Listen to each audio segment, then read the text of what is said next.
this morning to bring you my Christ enfolding radiance, the radiance of your own eternal presence.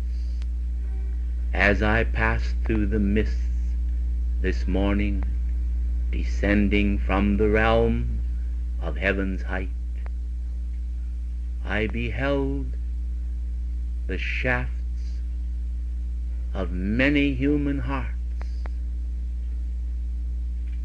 which have sent forth like an arrow toward heaven winged prayers of hope, calling for the mercy of God, calling for the grace of God, and calling for help for the mankind of earth.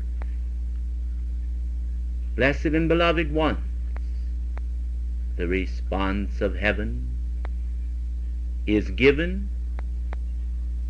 and mankind are the recipients of these blessings day after day, hour after hour, and so frequently and so seldom do they realize that the infinite blessing of God is ever with them.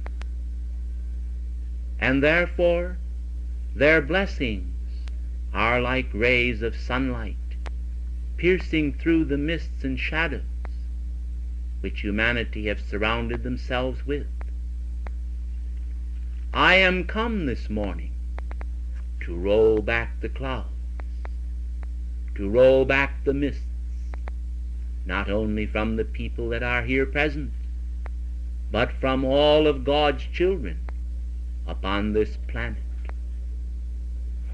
I am come to bring to all a greater sense of their divine unity. And I have a special mission this morning. That mission is to remind you that as the Christ, Jesus, is and was my Son, so each one who desires to espouse the sacred cause of God is also my son, or the daughter of beloved Saint Germain, my consort in guiding mankind through this age. For we have undertaken many a mission together, and my beloved Raphael so tenderly enfolds all today with his great love, and surrounds my beloved companion Saint Germain with his great love, that all of our endeavors are unified and function in a perfect spirit of unity and God purity. Therefore my mission today is manifold. It is to remind you first of all of your own mission in life as relates to the presence of the Christ within the temple of your own being. And then it is further to remind you of the mighty mission of my 7 sons, the mighty 7 Chohans of the ray. Your beloved El Morya is also my son. He considers himself to be your brother, and he is like a child in many ways, and yet there are those among you in this audience who consider him quite fierce. I wish to tell you that it is necessary, beloved ones, to have meekness, for my beloved Son taught, saying that the meek are blessed, and they shall inherit the earth. But, beloved ones, there is also of necessity a certain power which mankind must invoke when they are dealing with recalcitrant conditions, and therefore the great ascended masters, my sons, the Choans of the rays and others, are sometimes of necessity quite fierce when dealing with human so-called evil conditions. Last evening, when the mighty, great, silent watcher descended, your own beloved Immaculata and our beloved, I too looked on from heaven's height, and I beheld the great torch of her love.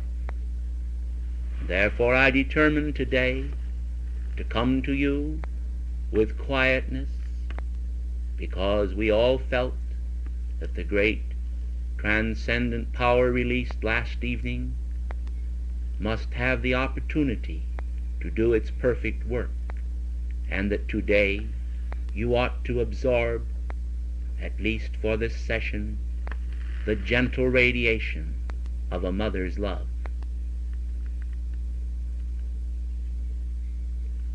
I am your cosmic mother too, in a very real sense, and I am enfolding everyone within the range of my hearing, and all who shall read this address in print and will accept it, with my love for the Christ image immortally stamped within their heart. Magnify this Christ image, beloved ones, and watch how it grows by leaps and bounds. Now there are some among you who unfortunately inflict yourselves with doubt, and I tell you that unless you shall shed this doubt from your consciousness, you will be opening the door to forces which are not of the Christ light. I tell you also, you will be closing the door to great healing of body and of mind and of spirit. You must of necessity be humble and obedient to your own God presence and the leading thereof. You must recognize of necessity the need to keep your attention high and to hold an immaculate concept for everyone whom you meet everywhere. Some people say this is most difficult. I ought to know, for I held an immaculate concept of the Christ, Jesus, against the riptides of the entire Roman Empire and all Judaism and the world and the mass pressures of the mass mind and the sinister activities of shadow. The black magicians in those days were rampant, and darkness indeed covered the earth. And yet, by the grace of God and the help of my beloved Raphael, I was able to hold an immaculate concept of the Christ. I am today holding for each of you an immaculate concept.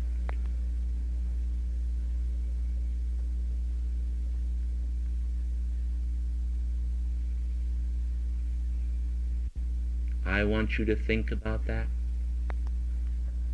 I want you to realize as you draw very close to my heart that this is real and tangible. No matter what others may think of you, beloved ones, I am pondering your greatness of soul, greatness of mind, greatness of heart, greatness and devotion for your own presence. I am pondering hopefully the fullest use of your talents and your energy in assisting the world in throwing off the lethargy which has bound it far too long. During this class, the spirit of the Great White Brotherhood desires to amplify without limit the pure Christ energies and to radiate those energies out into the world of form and to touch myriad hearts throughout the world in all faiths and religions. Beloved ones, in human narrowness, mankind are so prone, and this word is so appropriate, they are so prone to consider only their own immediate circle and environment, and yet frequently they reach out in universal thought and they desire to consider a mosque or a temple in some foreign land, and the allure and pull of distance lends enchantment to their view, and yet within the range of their aura quite frequently there are vast undiscovered possibilities awaiting their exploration and the magnification of their mind and the extension of their consciousness into the light. Oh, beloved ones, how the divine rapture sings within your hearts this morning, while much of the religions of this city are bowing their heads and tormenting themselves with the idea of suffering and crucifixion and darkness and shadow. I am aware of the magnification of the beauty of light within each one of you.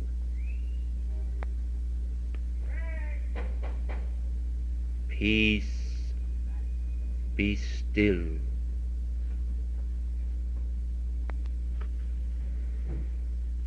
Peace, be still.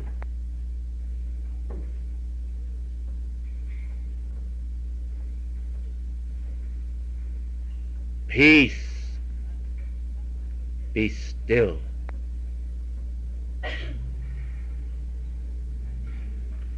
The sacred fire within your hearts, beloved ones, is expanding into the infinite possibilities of cosmic peace. Oh, beloved ones, I come to you now with a special warning.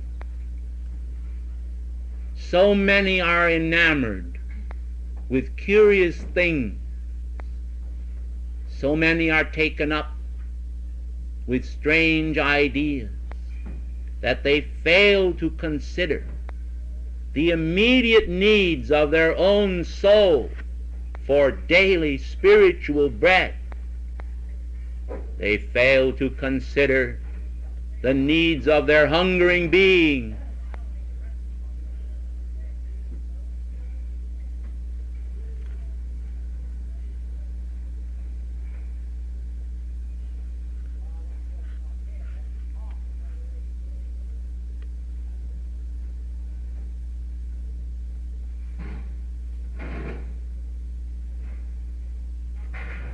Master Saint Germain requests that this audience shall make decrees for the ending of this noise and disturbance, which is breaking the thread between the beloved Mother Mary and my own consciousness.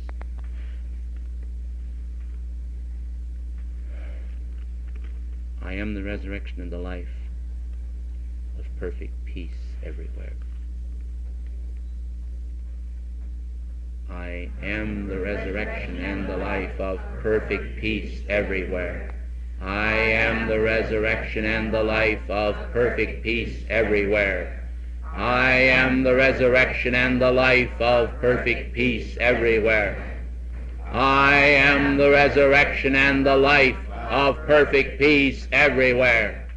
I am the resurrection and the life of perfect peace everywhere. I am the resurrection and the life of perfect peace everywhere. I am the resurrection and the life of perfect peace everywhere. I am the resurrection and the life of perfect peace everywhere. I am the resurrection and the life of perfect peace everywhere.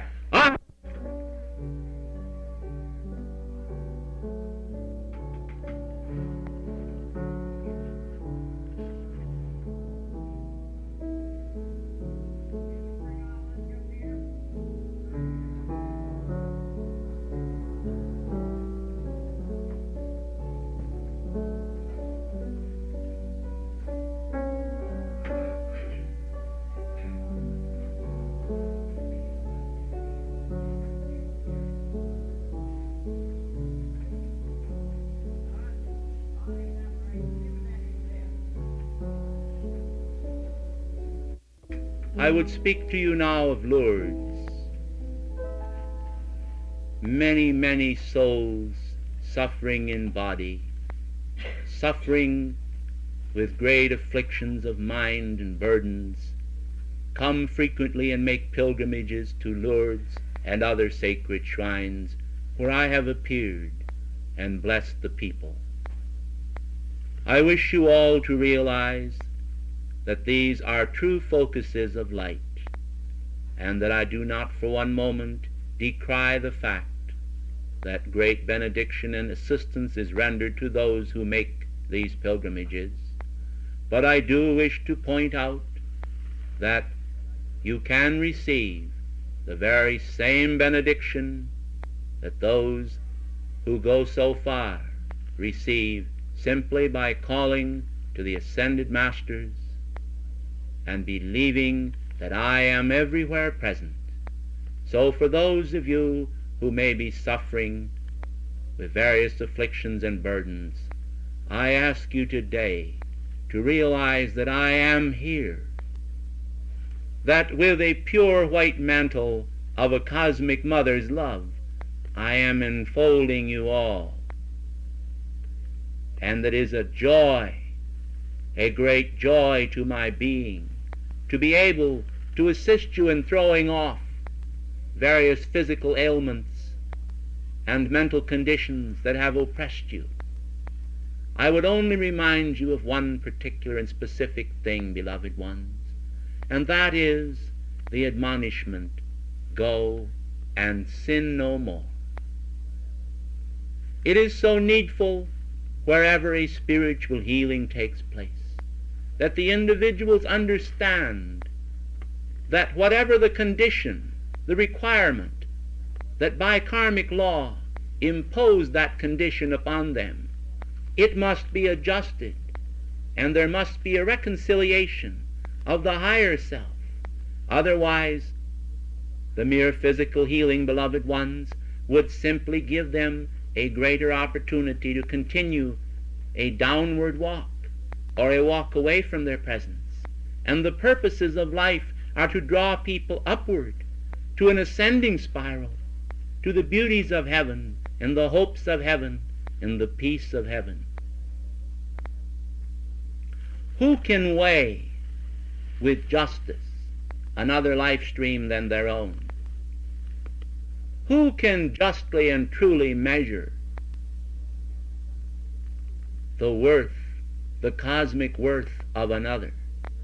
Do you know, beloved ones, that even in our octave we hesitate to reach forth into yours and actually judge? Do you realize, beloved ones, that the karmic board was established and chosen because of the great qualities of mercy and because of their special desire to serve mankind and dedicate themselves to assisting mankind in throwing off the effects of negative karma and helping mankind to rise? And so the karmic board has been well called a board of great opportunity. For the karmic board desires to offer each life stream the most precious opportunity of all existence, and to every one the privilege of being a son and a daughter of God. And so today, as I am speaking to you, I want you to feel within your being as though you were standing at Lourdes, or Fatima, or other places, sacred shrines, sacred to many among mankind, and to feel today that you are in my presence, and that I am here with a miraculous sense of God's beauty, God's love, God's strength, God's courage, and all qualities of light that you will ever need to make your ascension. Consider that these qualities are here in the atmosphere for your taking. And reach out with arms of light and say to your own beloved I am presence, mighty I am presence of me, help me to put on this beautiful quality. I wish to put on this garment. I would like to have a diamond heart. Make my heart to beat with the rhythm of the will of God. Let its pulsations move in perfect harmony with God's heart. Make my heart a diamond heart. Make my eyes all-seeing eyes of God. Make my ears to hear thy word and thy voice. Attune my soul to sing thy praise. Blessed and beloved ones, let all of your members, the members of your body, work together in perfect harmony. Feel the rhythm of the blood flowing through your veins and the spiritual energy of light flowing through your nervous system. And let it erase and smooth out all of the kinks of human misconception until there are no pinched nerves, there are no pinched arteries or veins. There is only God flowing within God, good flowing within good, perfect harmonium within a perfect body, a perfect mind within a perfect being, a perfect soul within a perfect universe, a tiny acorn of existence that shall become a mighty oak, towering upon the hillside and showing to all this is the way to the ascension. This is the way to world harmony. This is the way to universal victory. This is the way to peace. Walk ye in it. Come then, teach your children, mothers of the world and fathers of the world, how to escape from human error. Express through this activity and make it great. Let it be a great activity. Let it represent the very summit of your own experience, of your own existence, of your own attainment, and offer it to the world as a vehicle of expression, not for the glory of individuals, but for the glory of all universally. Then the dream of the 7 Chohans will come to fruition through the dedicated energies of life streams who are willing to obey the cosmic call. And as we walk hand in hand with you and hold your hand, it will be through every step of the way, past Gethsemane, past Golgotha, to Bethany's Hill for you individually, and to your ascension, but pointing the way of victory to every one that remains behind, filled with the ideal somewhat of the Bodhisattva. You will understand that India is truly destined to serve with America in assisting this earth to be free. And therefore you will feel no pangs whatsoever in connection with any sacrifice you may be called upon to make for the sake of the light. For you will know from deep within your being that it is in the name of freedom and for the love of Saint Germain. Blessed ones, you will soon be returning here to hear from El Morya, I think this night that El Morya shall speak to you as a father, even as I have spoken to you as a mother. And you must understand, beloved ones, that the time for human foolishness is past. This year is a year when you must gird up your being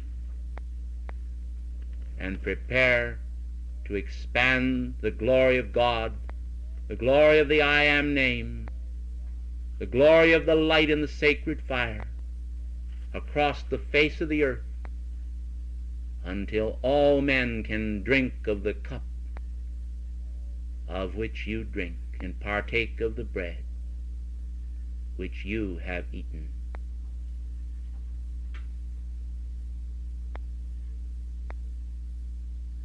You are the children of the Most High God. May I fondly kiss each one of the ascended Master's chela upon the forehead.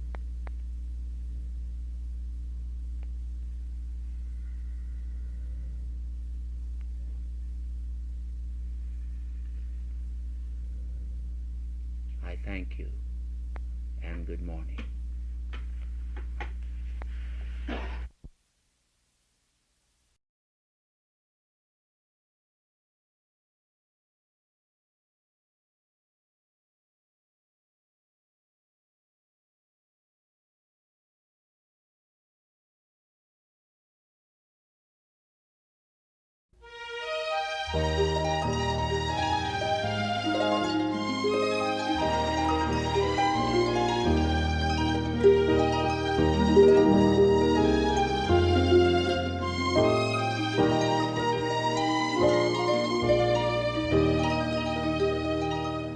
Dear silent watcher of the seven spheres, thy radiant mastery all life reveres, holding the pattern of perfection rare, guarding our universe with tender care. Call we forgiveness for our planet Earth. Help us to raise her into love's new birth. Help us transmute her shadows, raise her high, that all may see her light as they pass by. O silent watcher, for thy mighty power, of love divine, increasing every hour, we call to all the mighty hosts of heaven, to bless thee now for all thy service give. Dear silent watcher of our planet round, redeem her substance, raise her safe and sound. In heaven's grace, oceans of light and fire shall make her evolutions God's desire. Restore her song of gratitude and praise. Release all life upon her by love's rays. In I am power by whose light we live. We call God's mercy flame calls to forgive. Lift all the strain and stress from earth today. Let not one atom in the shadow stay. God's richest blessings to thee, dearest friend, for holding light's perfection without end. My silent watcher, dear Christ above me, thou art within my heartful mastery. Arise, illumine all to me thy love. Return me to my Father's home above. Now take command, possession, and control. Transmute all shadows here and make me whole. Thy youth and beauty have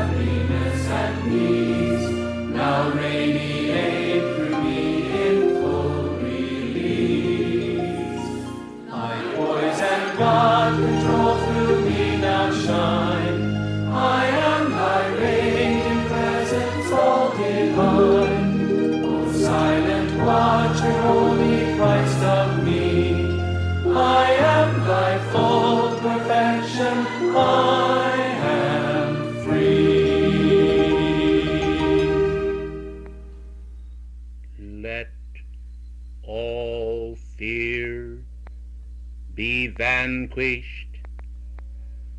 Let all substance misqualified be changed by the light into the fullness of the eternal beauty of our octave. I, Immaculata, do enfold you tonight in the swaddling garment of your eternal peace. There is no fear within the mind of God. There is no fear within the heart of God. And perfect love, the love of perfection, erases and transmutes all fear into a complete and a perfect repose. Therefore, as I draw near this night to connect with the vibratory action of your life streams, blessed children of the eternal, I am come with the fullness of the immaculate understanding of the mind of God. I am flooding forth from the eternal scroll those God ideas of eternal perfection, which by the eternal power of eternal creativity produce perfection in the image of God, in the image of good. Mankind, endowed by that same good with the precious ointment of free will, chose ignorantly to malign the precious substance of the eternal, and stamped upon the image of eternal purity a graven image of imperfection.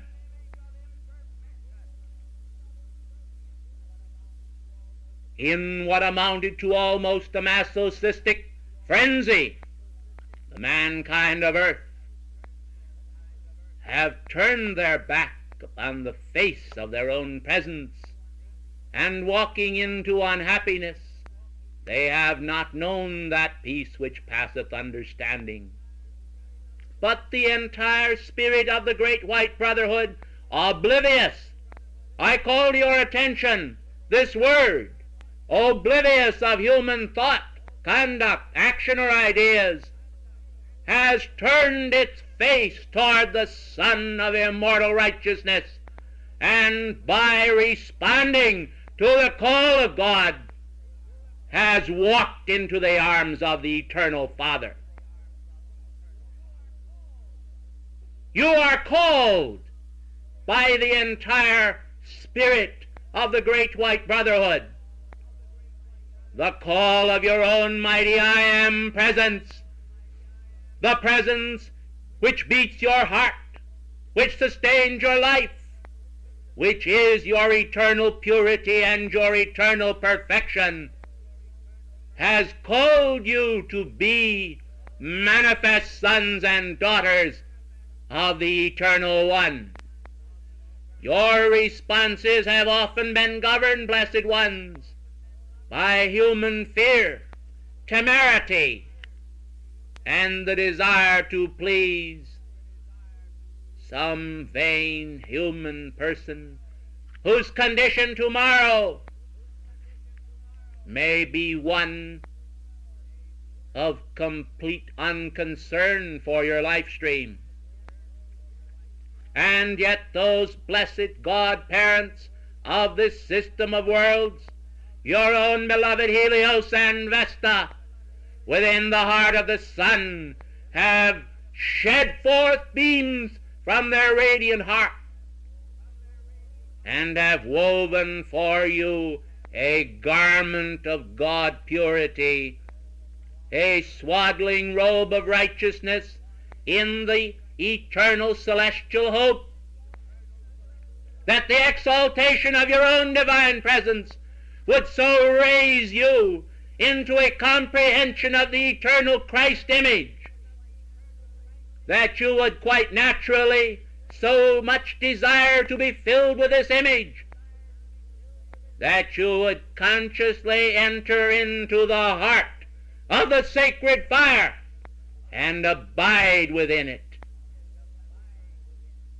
O blessed ones, when you come together in a spirit of divine harmonium in one place, and your thoughts are upon your own divinity, upon the heart of God, upon the unfolding Christ image, the flame within your heart, your immortal threefold flame, when your hearts are upon the ascended masters, you sense that you are a chalice of divinity. And so the path seems easy. When you connect with the vibratory action of the muddied stream of human thought, it is ever so much different. It is often as though you come up against a bed of spikes and were asked to sleep upon it and to lie down with comfort. And this is impossible, for only a few of you are yogis.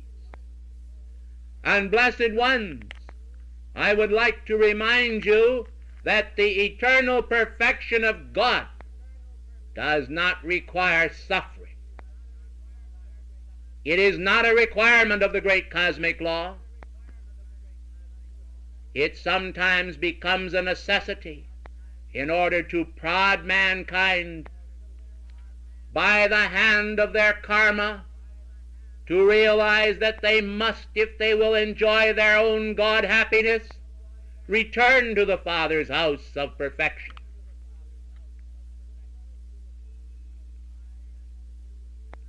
I am come this night to remove every vestige and trace of fear from your consciousness, and to flood you and flood you and flood you with the fullness of the divine image, until there is such a saturation of the image of your own divinity filling your consciousness that throughout this class you will be able to absorb more and more and more of your own divine identity than you have ever absorbed before, and to hold it securely locked within that miniature replica of myself, the great silent watcher of your own being.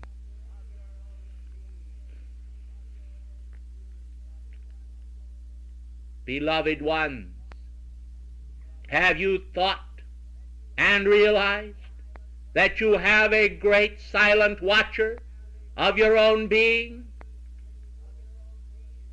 It too is immaculate, and my name, for I am called Immaculata, is truly to honor the holy Christ image of every man, every woman, and every child. I would like to speak to you tonight and to tell you that whenever you feel that you are walking alone, and you feel that no one beholds, and I happen to know that human consciousness is often like that. It chooses to feel that there is an absence from its own great God self.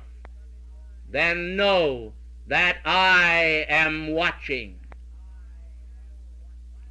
I am, by the grace of God, the one who is established to observe and to hold an immaculate image for every man, every woman, and every child, yea, and for the earth itself, and for all the substance thereon, for the trees, for the elemental life, for the mineral kingdom, and even for society.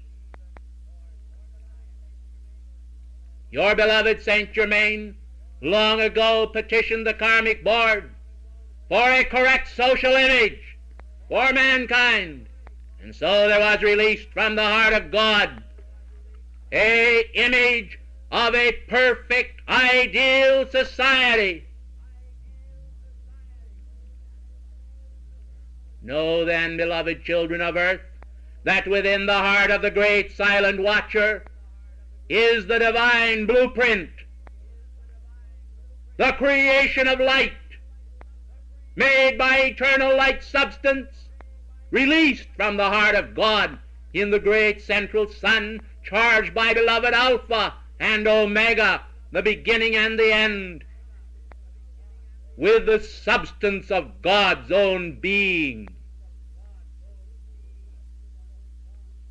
O blessed ones, you run in a race, it is true, and the mankind of earth feels such a compulsion for competition.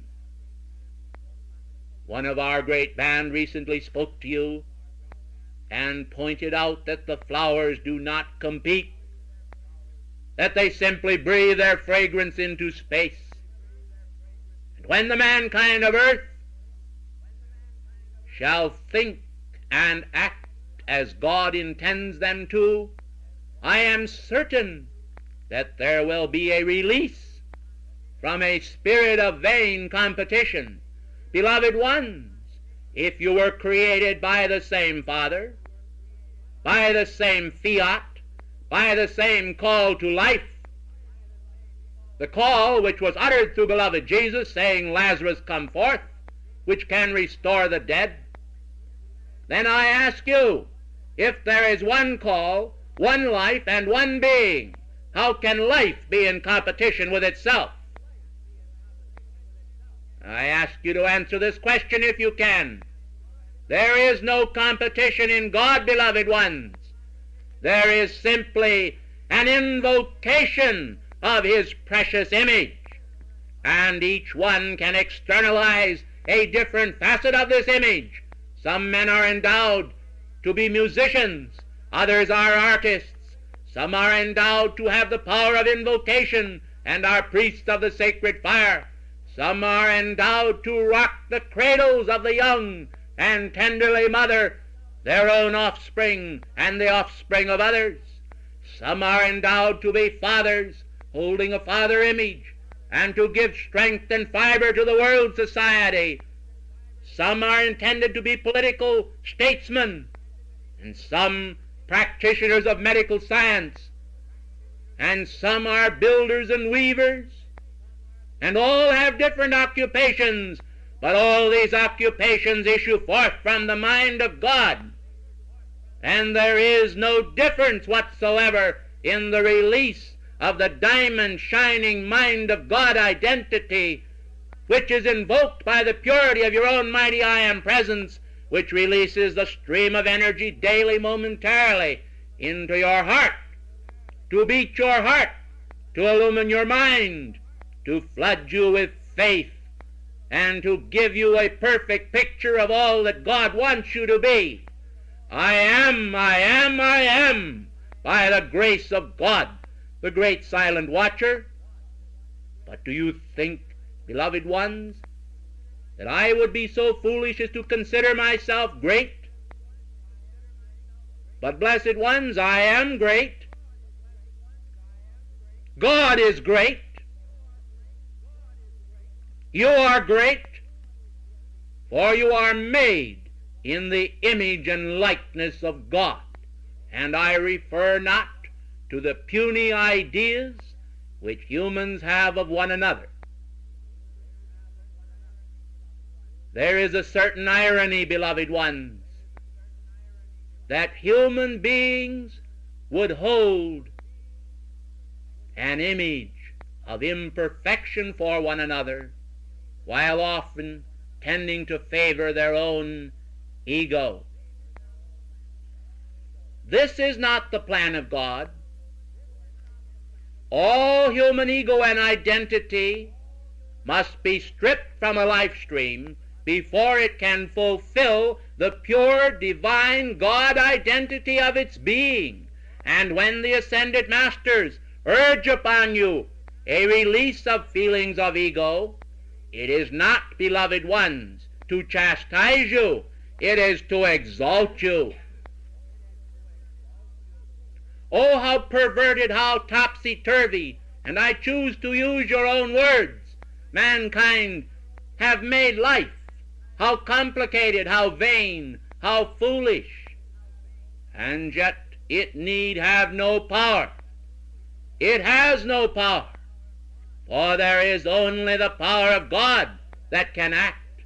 And the power of God is acting and shall act. And all ridiculous human nonsense shall cease when the fullness of the presence of God takes command and exalts mankind into the fullness and purity and loveliness of that image which I hold for all life.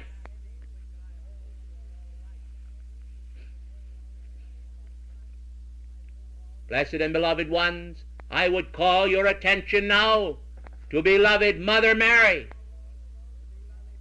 And I would also speak of the Mother of the world, of the Cosmic Mother. I would like to tell you tonight that while I am speaking to you, the Mother of the world is radiating through me and through the consciousness of every chela of the ascended masters within the confines of these walls. A very special activity of the sacred fire is taking place this night, for this year is a year of great destiny. Mankind is not only in competition with one another, but the religions of the world seem also to be in competition with one another. There is no competition in the mind of God. There is only the impulse of divine love moving and moving and moving within the heart and calling each one to come home, to let go of their fears and frustrations, their attempts to deceive one another, their attempts to deceive themselves, their attempts to rationalize, to confuse and to abuse, often without knowing the great law of God. Blessed and beloved ones, this is no phenomena that I am speaking to you tonight. This is a simple action of the cosmic law. And if mankind think for one moment that I am not here, then let them call to their holy Christ self this night and see if during the night, if they are attuned at all with their presence, they will not be told that the great silent watcher has spoken. I am a real being, a being of light, and my light rays are passing through this room, and they are radiating much in the same manner of the Elohim Arcturus, with one exception, that I am radiating tonight from the center of this room a tremendous white fire star, and that white fire star carries the very heart image of the immaculate concept which God has for this entire system of worlds, and especially for this blessed earth. The radiance which I am shedding through this audience tonight goes out into the world and is charged with all the impetus of divine love, and it will affect everyone upon this planet for good. It will bestow a blessing of great magnitude upon the power of the flame within their heart. Some may say, oh, but they will not know that this has happened. Blessed and beloved ones, are you aware when your food digests within your belly? I think not. And yet, because of this digestive process, an assimilation of the energy substance takes place within your body, and you move with greater efficiency and happiness through the byways of life. And so, blessed ones, it is with spiritual graces and gifts. Mankind have simply been so long with their attention upon the outer that they have crystallized their attention until it is brittle and hard, and it is materialistic, and it is not capable of conceiving of the eternal purity of the spheres of God's infinite light. Beloved ones, the spheres of the angelic light are surrounding this place tonight, and I have caused a giant pearl to surround this entire building. This pearl is translucent, and it is radiating and radiating and radiating out into this entire city of Washington. And I tell you that every public building within this city is absolutely lit up with splendor at spiritual levels, so that the polished shaft of the Washington Monument can be seen clear around the earth because of the great aurora of light which is blazing forth from this room this night, from that giant pearl which surrounds it. Oh, some may say light cannot bend.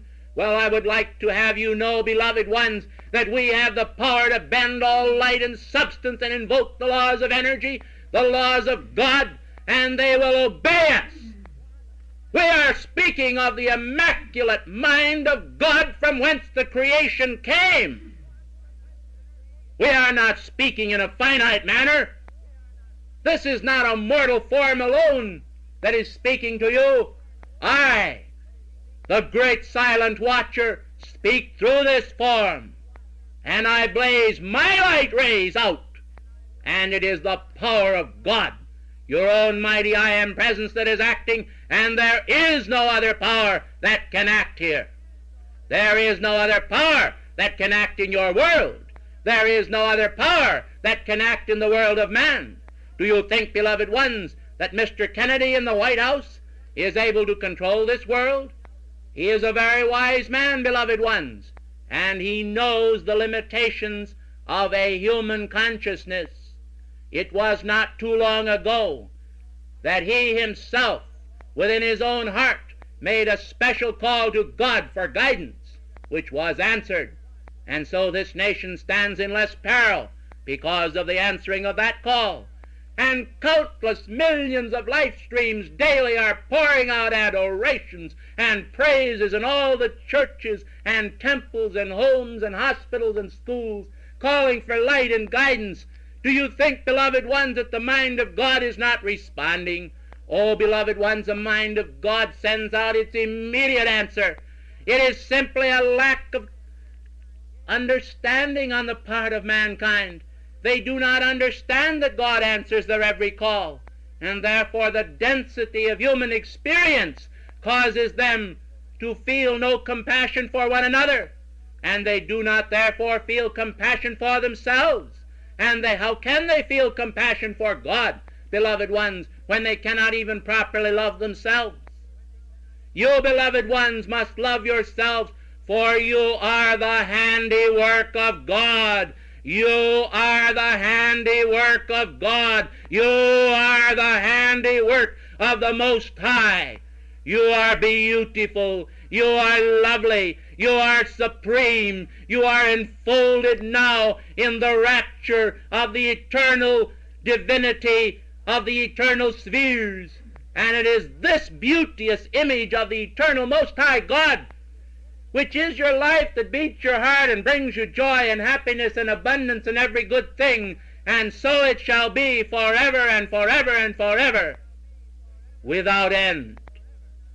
Bring an end then to this silly human nonsense that thinks of itself as a mortal in human form and considers itself surrounded with problems and a sea of troubles, and cease to struggle and war and debate with one another and attune with God.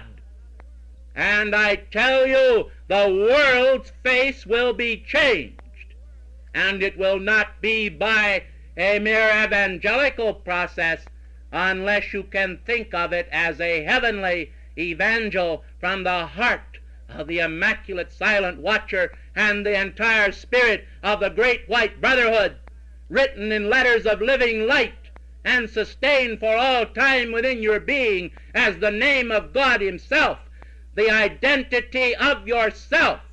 I am.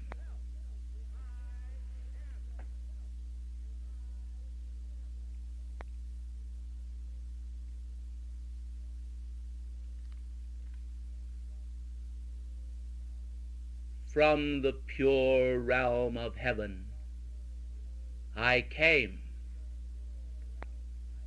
To the pure realm of heaven I shall return. But I am not lost. I am not far from any one of you.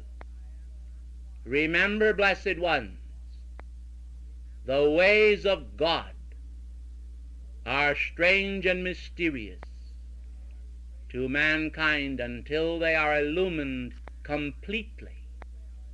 And this is the significant word, completely, by their own presence. And then they shall know all things, because they will be completely identified with their God being. Therefore, if you do not always understand every action of the great law, despair not. Remember, you are held in the hand of your presence. And if you will hold on to that hand of your presence, it will carry you through to your ascension and victory, and there is no power or no force that can stop that action. Human ideas cannot stop the plans of God. And I think a great wave of rejoicing shall go out through the heart of the world this night at inner levels. Paeans of praise and adoration to the immaculate concept of God, the holy concept of the great cosmic mother of the world, and the cosmic given to me, the conception given to me, the conception of light which I hold.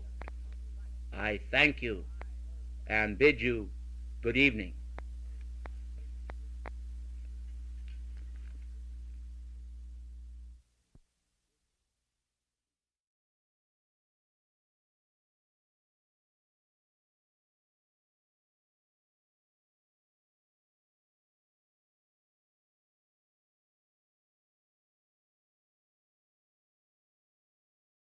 Ormati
le dolci brezze del patrio suolo.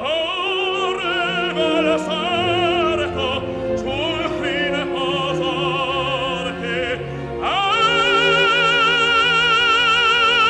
resarti al trono, vicino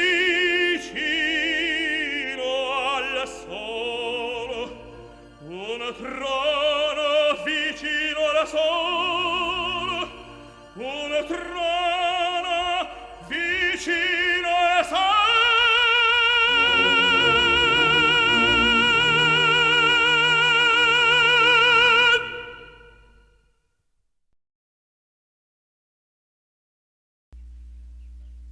From the Egyptian plain to your great nation, my love and the brotherhood at Luxor goes forth, carrying to you and imbuing your hearts with a sense of the resurrection flame and the ascension flame. Won't you please be seated?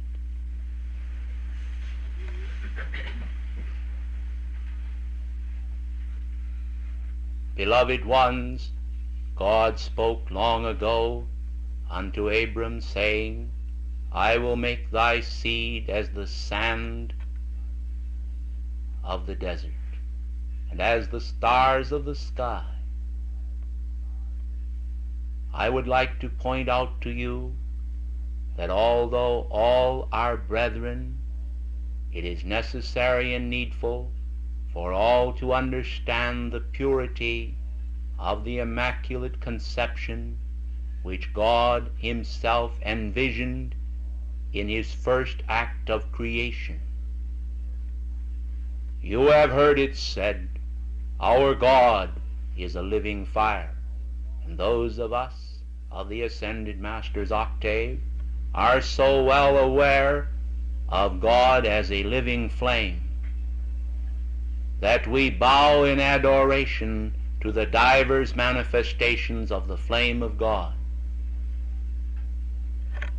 Beloved ones, here in Luxor, the Brotherhood specifically adore the Ascension flame. The Ascension is the ascension out of all human imperfection into the pure perfection of the presence of life. When the Father envisioned the image of himself and sent it forth as a living soul breathed into the consciousness of the man whom he had created to be a manifestation of himself, beloved ones, it was endowed with all of the purity of the God substance. No imperfection was mingled or commingled with the perfection. There was no adulteration of the divine substance.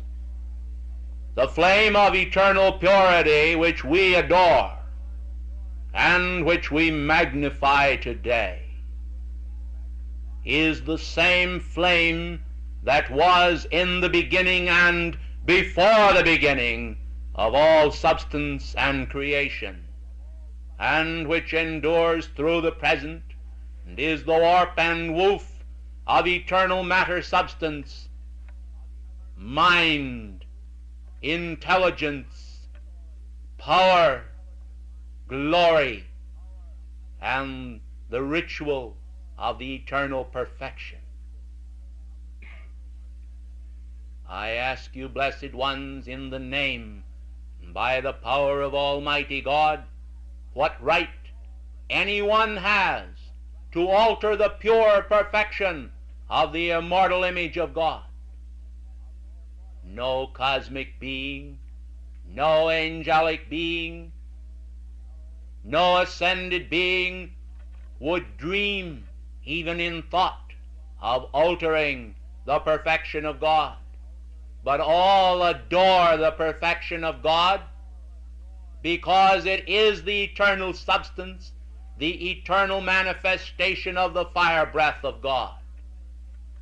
That which is not perfect is not endowed with any real life or real substance, but it has imposed upon the substance of eternal purity the corruption of mortal thought, which must be shed.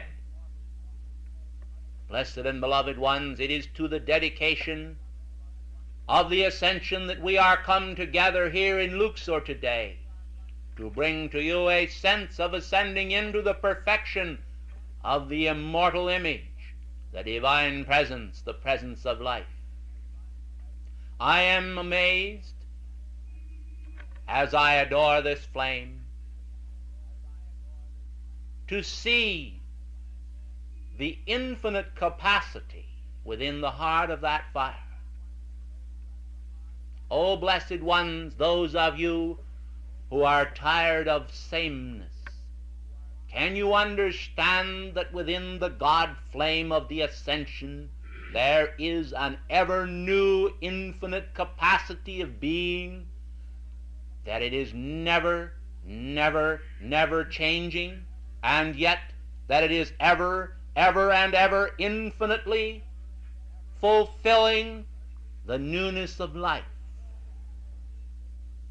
Obtain then for an instant this sense of the newness of the Ascension, ascending into the infinite love of God, ascending into the infinite heart of God, merging the spark of your being with the cosmic flame of all life and substance and energy.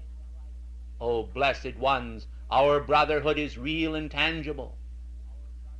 What a pity that there are individuals who cannot seem to cognize the power of heaven to speak, to send forth a vibratory action of the sacred fire, to give to mankind a consciousness of immortal purity, that they may realize that immortal purity is the purity of God, that mortality, because it is impure, is mortal, and when it becomes like unto its Creator, it is no longer mortal, but it is rendered immortal.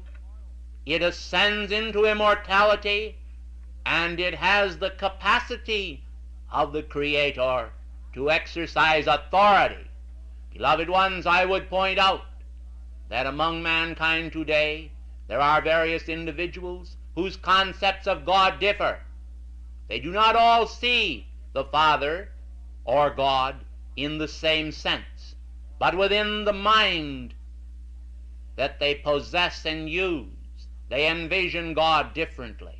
Some of these conceive of God as one who is absolute peace, and others conceive of God as one who is absolute action. Blessed and beloved ones, God is both peace and action. Peace that passeth all understanding, and action that transcends all mortal imaging.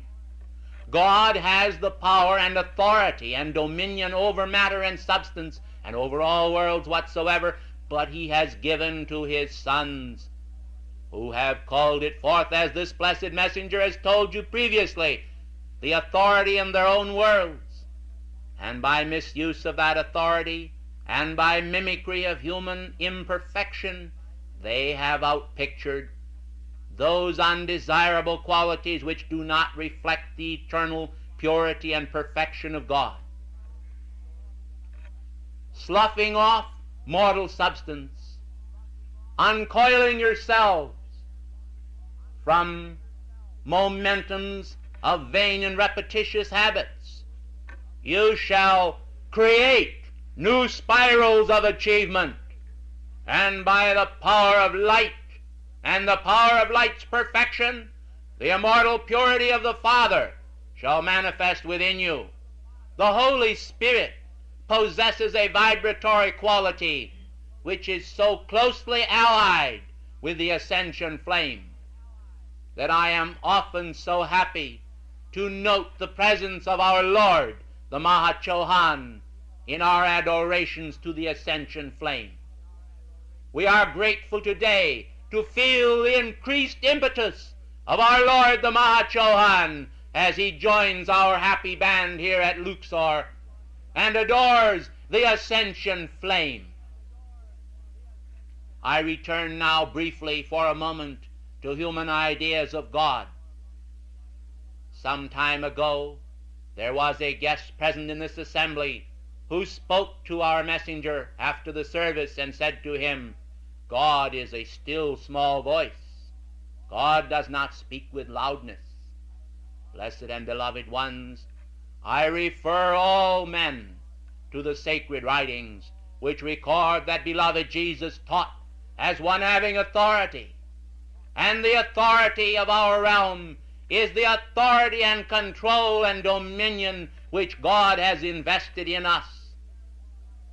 Mankind, through varying ideas and concepts, do not come to perfection, but through the immaculate conception of God, they are able to obtain eternal perfection. I point out here that it is not through the concepts of man, but through the immaculate concept of God, that all life is exalted into its pristine purity and obtains its victory over outer circumstances, places, conditions, people, things. We here at Luxor have a hymn to light, which we frequently sing. As we sing this hymn to light, we are so often blessed by a tremendous band of the cherubic host who manifest here at Luxor.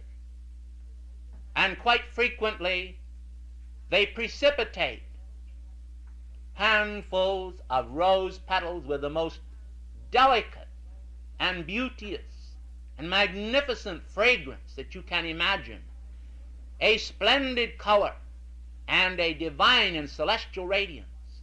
And these cherubs, blessed ones, drop these rose petals through the atmosphere, and they fall at the feet of all of the brothers at Luxor, until sometimes we are literally almost neat in these radiant outpouring from the very heart of God through the cherubic host. And this is the result of our adoration to the ascension flame, sacred flames of the sacred fires, and one of the flames of divine manifestation. The hierarchy of heaven, blessed ones, is not as imagined by mankind. The hierarchy of heaven is a celestial order as real and tangible and more so than your Congress here in Washington, or your Senate, or your Supreme Court justices. And I think also that I am as tangible to the brothers here at Luxor, and more so than your president in the White House. Gracious ones, the hierarchy of heaven is real, tangible, and loving.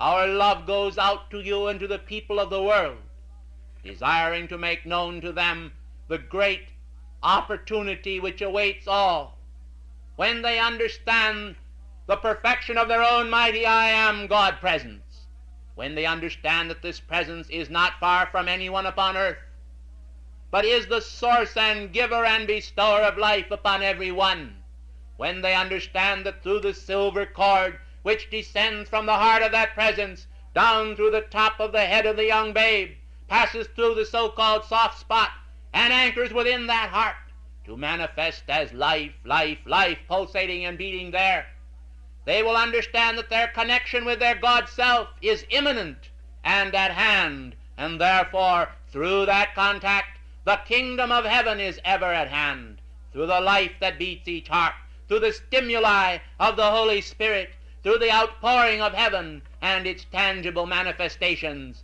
All around this morning there is a spirit of gladness and hope which the brotherhood are flooding out and flooding forth upon the planet. We are renewing for mankind their hopes in the face of their despairs of the past night. And I refer now only to human viciousness malpractice and black magic fostered upon mankind by those discordant individuals who misuse and abuse the laws of God simply because they do not understand the meaning of eternal purity. Zoroaster, in his revelations of Ahura Mazda, revealed to mankind a considerable portion of knowledge pertaining to light and darkness, to the sacred fire, and to the sacred fire element. He revealed, too, much concerning good and evil. But the power of good is the power of God. It is the power of good which broke the eternal substance in the hands of the Christ and fed the 5,000. It is the power of good that restored the high priest's servant's ear when it was severed by Peter the apostle. It is the power of good that called forth, saying, Lazarus, come forth.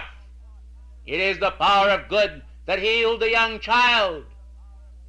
It is the power of good that raised the Christ image from Bethany's hill. And it is the power of good that received him from human sight. And it is from the power of good that he shall come again.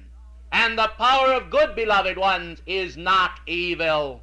The power of good is the eternal, immaculate purity of the flame within your heart.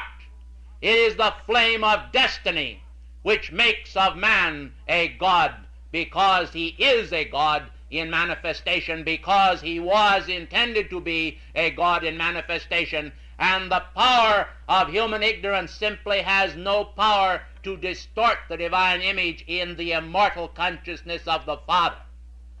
The power of man is only extended into his immediate world and aura, and is surrounding man.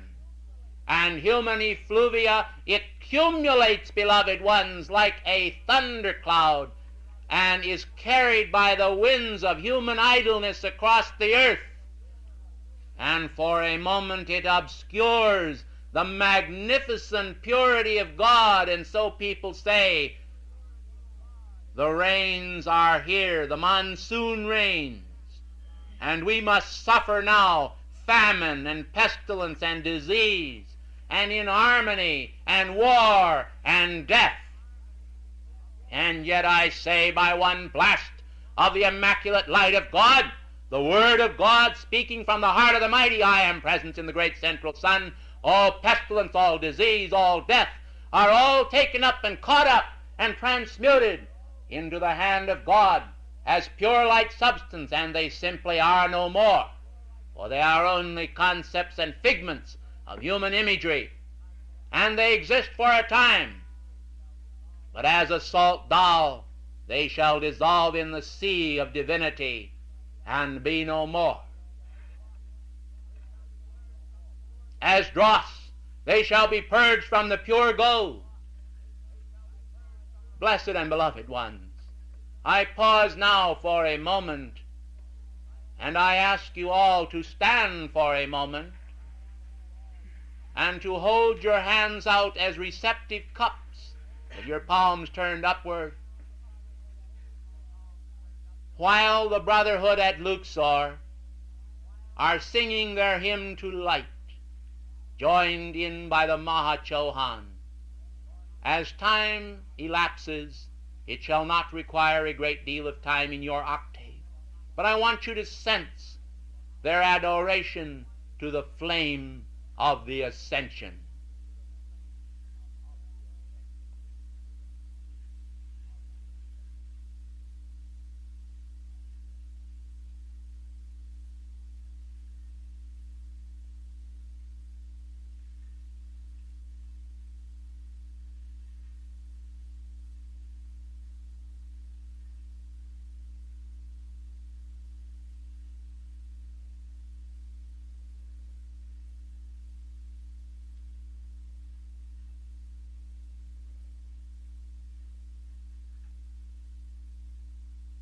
Won't you please be seated?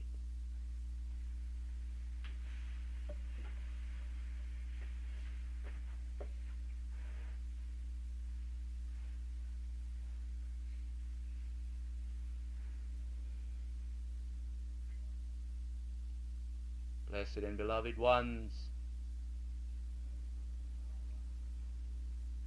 there comes now to Luxor a friend of old, a friend of light.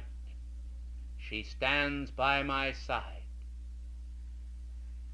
She will not speak long, but she desires to say a few words to the students assembled in Washington this morning. I introduce to you the goddess of purity.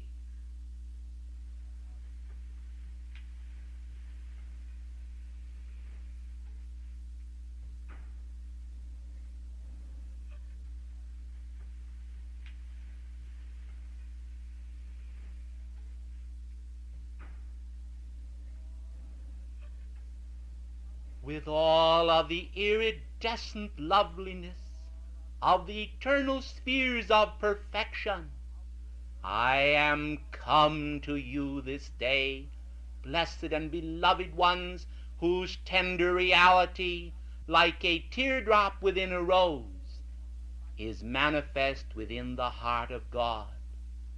I am come to you this morning to call to your eternal memory and ask that its perfection be awakened, that while you are asleep and not aware of the world's imperfection, you may commune with the God who created you, and may come to a sense where you will more dearly love the immaculate concept and the beauteous ways that are the ways of life. In our octave, we so constantly dwell upon the beauty of God that the chambered realms of eternity are rooms in eternal mansions through which we wander with bated breath, never knowing just what we shall discover from moment to moment, but drawing eternal encouragement because we know that each discovery is more beautiful than the last. We urge, therefore, that nothing shall daunt you, that no outer appearance shall distress you, but that you shall remain faithful as I am to the thought that comes from the heart of God, the thought that is so pure that it is the pearl itself of great price. I thank you, and with an unspoken message to each one of you within your heart, implanted there, I bid you good morning.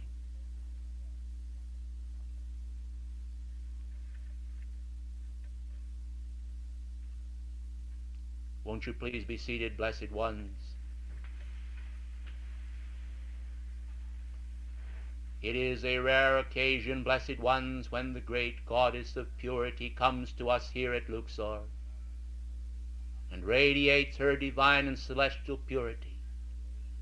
And I assume that this year is a year of destiny to those who will make it so, to those who will recognize that the kingdom of God comes to mankind. But here in this octave there is a need for some action on the part of the students. There must be an acceptance of perfection. There must be a recognition of a divine need within man. But Christ spoke and said, "Feed my lambs." Man must recognize their need to feed their souls with the bread of heaven. They must recognize the need to drink at the fount of their eternal purity. And they must recognize that God is, and that because God is, they can say joyously, "I am." O beloved ones, as I behold now the great pyramid of Giza, as I stand and gaze upon it, I am aware of it now as though the sand substance, the masonry which composes it, is celestial fire, and I see it glow with a golden glow. And I see a golden pyramid of eternal, immortal, immaculate perfection. And from this pyramid which can be construed rightly so as pyramid or fire temple, there blazes forth the ascension flame from the very top of that pyramid in the name of God, as a symbol image, a worded concept, voiced now by my own fiat. O man, behold your ascension symbol into God's heart. Recognize that this same Christ shall so come in like manner as man beheld him go into heaven. And therefore, within yourselves, blessed ones, realize that in the glory of God, the glory of good, is the manifestation of the Christed image, which raises you into your own ascension to behold that one is taken and another left, and that one is taken and another left, that there are two in the field, and one is taken and one is left, simply and solely because the one who is left did not obtain through fervent application their own manifest intentions, the intentions of their heart, which were to make the ascension as did the Christ, and therefore they preferred, mind you, to dwell in mortal consciousness either through fear or through a lack of application, and did not obtain at the same time entrance into the immortal kingdom of the Father. Blessed ones, there is no urgency if man will continue to dally. Let them. I think that the whiplash of karma shall awaken many this year to a realization that they need more of their own divine perfection. It is not our wish, it is not God's wish to see any cruelty manifested anywhere. But this comes about because of the great karmic law born of necessity to balance the scales of justice. O justice, how needful is the manifestation of thy perfection, which teaches mankind that they must be weighed in the balances of eternity and not be found wanting. All of you, each of you, are children of the light as you accept the perfection of the light. And as you remain in obscurity and shadow, so there is a waning of your soul senses and an accentuation of your mortal senses. Therefore, blessed ones, enter into the realm where there is a quickening of the immortal Christ sense, and you shall find happiness and joy. Do not let mankind, by their indecision, by their failures, by their acceptance of imperfection, stop you, blessed ones, from obtaining your own ascension in the light. Remember, we would still be here, and I would not be in Luxor, an ascended being directing the brotherhood at Luxor, if I had not made my application and determined to overthrow the mortal imperfection and be clothed with the immortal God purity of my own mighty I Am presence, the victory of eternal life, the perfection of God, the manifestation of the Christ image, the image of eternal life. I thank you and bless you.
beloved sons and daughters of freedom, I love you, I love you, I love you.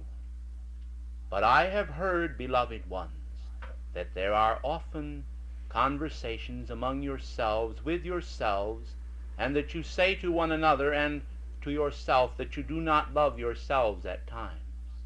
I would like to point out that you certainly cannot be speaking of your great mighty I Am presence, for surely you do love your mighty I Am God presence, and therefore I presume that you refer to the outer self and some condition which you desire to change there.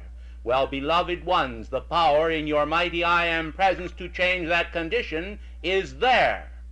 It has always been there, and it is waiting for you to decide to harness it, to energize it, to call it forth, and to love it into action until it will take dominion over the outer self and completely seal it in the power of the violet flame, which is able to transmute every outer condition whatsoever into pure ascended master light and love. Won't you please be seated?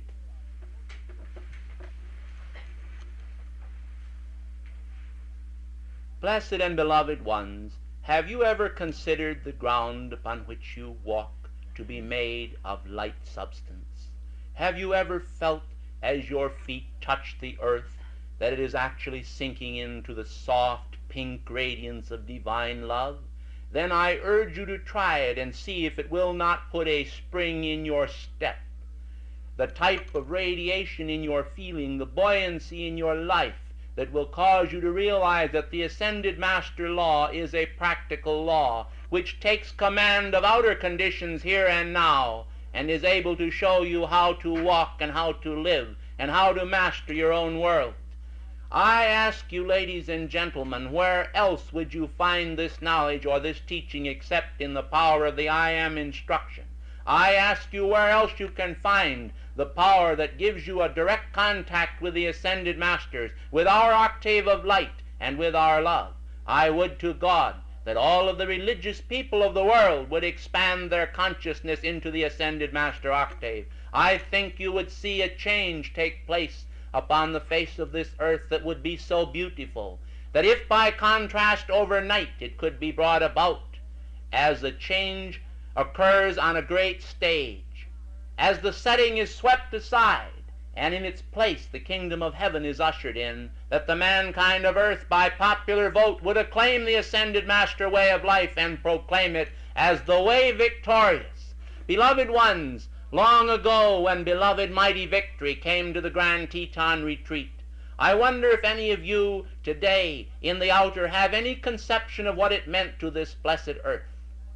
Blessed and beloved ones, that great being had never known anything but victory for thousands and thousands of years. And he came from the beloved planet Venus to bring the radiation of victory to the mankind of earth. This was a transcendent event, and yet today, although the presence of victory in one sense can be said to be always in the atmosphere, mankind, even the blessed students, do not always reach out and invoke the presence of mighty Victory, nor do they take his hand, for they often tend to forget that victory is ever at hand, and one would almost think at times that defeat was ever at hand, especially when they begin to think in terms of negative energy and the release of discord, and they accept it as though it was a perfectly natural condition. Blessed and beloved ones, any discordant appearance is unnatural. It is unrighteous. It is ungodly. It is unholy. It is imperfect and impure. And I do not wish to use any other adjectives concerning it, for blessed and beloved ones, I am sure that you would prefer to invoke the presence of the perfection of life in your hearts, so that you would be living manifestations of your God presence upon this planet. Now, ladies and gentlemen, does this seem too far removed of an idea that you should consider yourself to be a manifestation of God upon this planet? Almost every religion upon earth has accepted the idea of God as Father. They have accepted the idea of the divine image, and they believe that they were created in the image of God. Blessed and beloved ones, is it therefore anything so unusual that they should ascend into the image of that perfection which in reality they are, and out of that imperfection which in reality they are not? Do you see, blessed and beloved ones, the transcendent power of light, the light of God which never fails, the light of God which cannot fail, the light of God which is acting for man is all around you now, and it is always there. I realize, blessed ones, when the battery of our energy is released, as you come together in one place in the spirit of divine harmony and invoke the presence of the great ascended host, there is a special charge released, whereby you are able to relieve yourselves of the outer burdens of mankind, and you are able to enter into the feeling of your own God's success. You are able to catch a glimpse of a vision of the future time when you shall make your ascension in the light. You are able to anchor in your feeling world a greater sense of heaven's glory. But, blessed ones, I know that you would enjoy having that feeling every day and maintaining your contact with us hour by hour. Then when the onrush of imperfection is around you, whirling in its vibratory action, will you not call to me? And will you not determine that my violet flame is powerful enough to immediately transmute that action? Blessed and beloved ones, some of you may recall the incident where the child was stretched out upon the bed in great anguish and pain, and where I laid my thumb upon the child's forehead. Some of you may recall that at that time, blessed and beloved ones, I stood for about 5 minutes pouring energy into that child before the recovery was complete. Now, I would like to point out that if I, an ascended being, required in the time sphere a period of 5 minutes to pour the energy into that child to erase the discord that was there and rearrange the atomic structure, do you not then see how it is needful for you as unascended beings to hold the focus for longer than 5 minutes? Blessed and beloved ones, I have constantly observed you in your application. Sometimes I observe one chela and then another. I do not always observe the same chela, nor do I always look at all, for we are concerned with many things, and there are many of us to care for you, and yet our consciousness and love goes out to everyone in response to your call. And as I have observed the chelas in their application, I have observed that some do it somewhat diffidently. Some do it almost gingerly. Some do it through habit. Some do it in hope. But few persist in their application with the intensity which they ought to persist in order to have a precipitated experience whereby there would crystallize into their world the divine substance which they desire. Do you realize, blessed ones, that secretly in the heart of many of the chelas there is a desire to precipitate substance? I have had a few who have called to me and asked me to precipitate gems within the center of their hand. They seem to feel that if I would precipitate a gem, that perhaps that would give them their ascension. But I tell you, blessed ones, the diamond hardness of the heart that determines to do the will of God is a greater adornment than a physical gem. And if you can precipitate the will of God and the love of God and the love of the ascended masters in your own world, it will give you greater power, greater victory, greater God determination, and greater strength by far than the temporary elation you might feel because a miracle would manifest to you tangibly.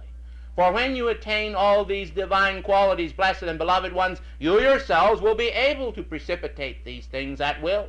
And it will be no longer a miracle for you whatsoever. And then you will realize how very difficult it is to precipitate ascended master miracles in human consciousness. For when you join us and our happy band in trying to strive with mankind and recalcitrant substance, you will realize how very, very difficult it is to precipitate the miracles of cosmic Christ perfection within the hearts of men.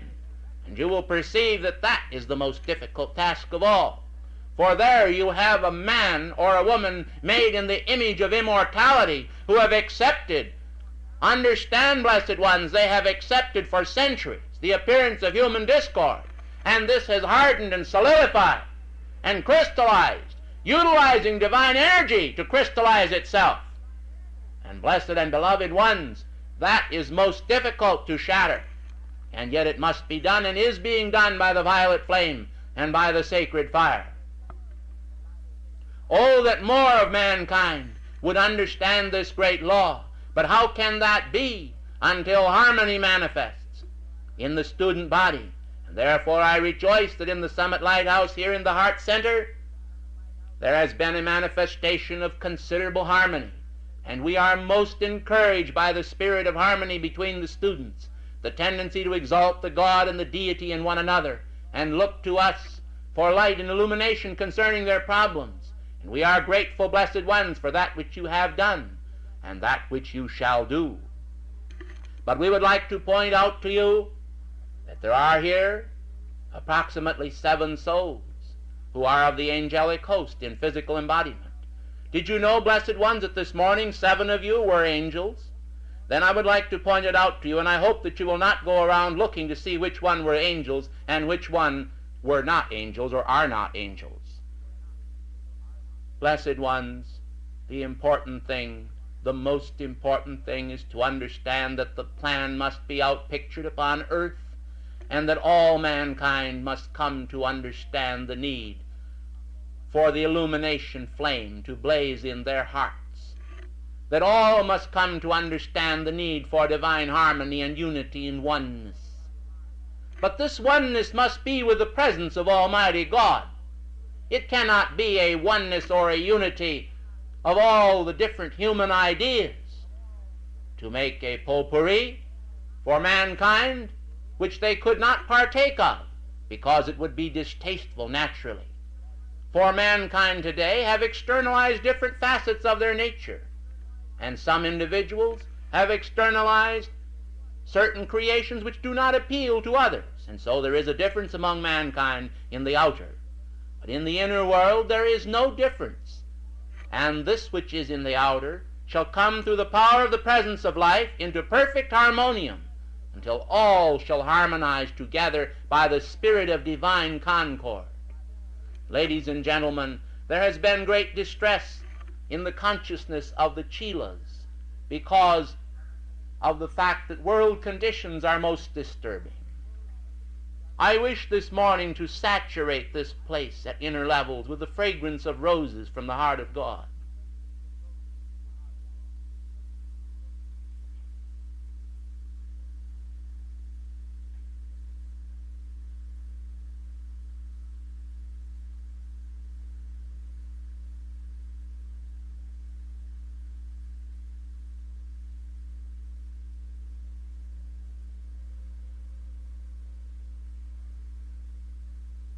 You are enfolded in the radiance of the Eternal One, the perfume of Alpha and Omega in the great central sun. The love of the All-Christ enfolds you now. The brilliance of it beams radiate out to all directions, to the north, to the east, to the west, and to the south. They surround this planet around with love.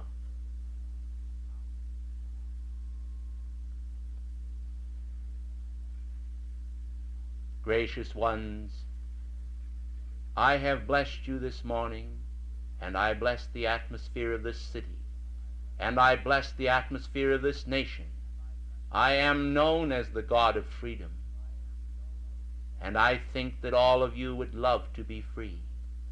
The acceptance of the violet flame is a most gracious opportunity. It is impossible at first, when men are told of the violet flame, for them to gather a concept of just what it means.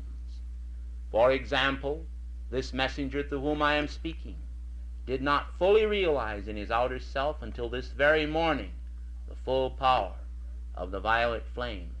But an event took place secretly this morning which caused him to be made aware of the tangible power of the violet flame.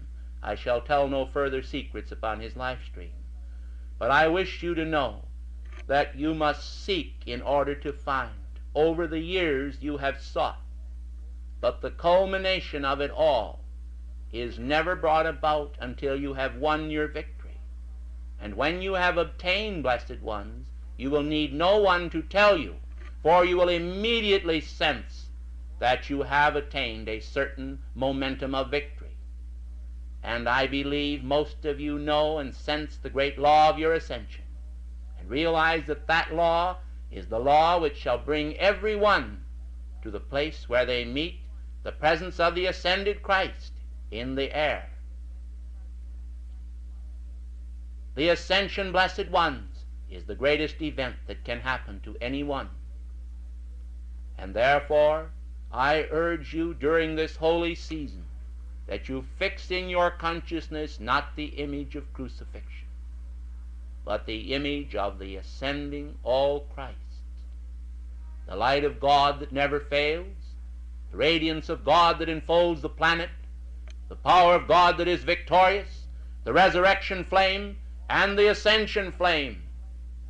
For, blessed ones, that which is resurrected must ascend by cosmic law into the perfection of that flame from whence it derived the power of its resurrection. For God has raised up the Christ, and he raises up your higher mental body and your holy Christ self to be a mediator for each one of you, to exalt you into the fullness of all that God desires. And now, blessed ones, I make an invocation in the name of God for all.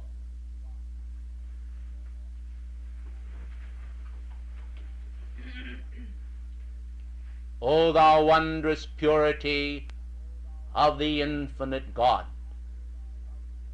thou awesome and radiant power of love and light, in whom are myriad possibilities, veiled now from the sight of men, and some veiled even from the sight of gods. Unfold for each the life plan of their very being and existence. Unfold for them the radiance of their own mighty I Am presence. Unfold for them the fullness of the perfection which thou art. Let them accept their perfection as joyous children, and let them extend their heart's love to thee forever and forever and forever, to blaze with thy flame, forever, forever, forever to adore thy name, forever, forever, forever to be, forever, forever, forever all free. I am, I am, I am, Saint Germain, and sealing all in the God flame of divine love, whose presence fills the universe and is the only spirit of absolute freedom, given to all, and may all receive it. I thank you.